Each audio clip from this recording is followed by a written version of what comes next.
Today, students were introduced to Flo Lab, a game development platform that allows us to create games through visual programming. Before jumping into game development, we explored an important question. What is a computer? We learned that computers existed long before modern technology. Originally, a computer was a person whose job was to perform calculations and process information.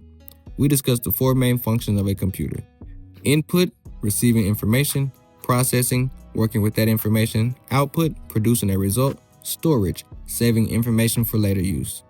We looked at examples and identified which functions different things can perform, including humans, dogs, phones, pencils, and every other day objects. This helps students understand that computing concepts are much broader than just electronic devices. Introduction to FlowLab. Next, we explored FlowLab and learned some key game development concepts. Sprites. A sprite is an object that appears on the screen and can be interacted with by the player. Students learn how to create their own sprites, choose preset sprites, add sprites by clicking on a blank area of the game world. We discussed the difference between type and name.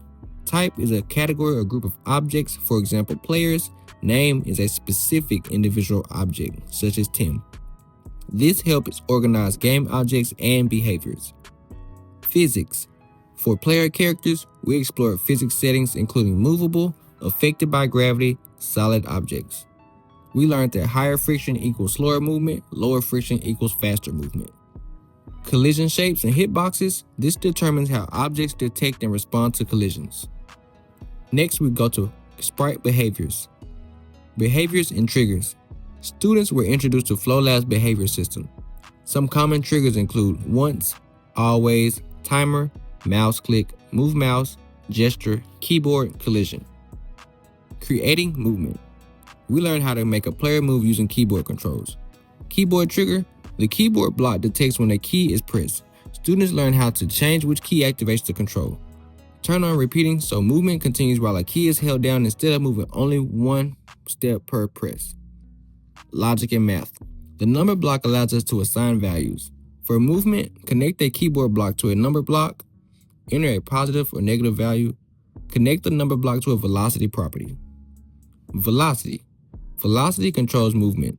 X velocity, left and right; Y velocity, up and down. To create movement, students connected keyboard, number, and velocity.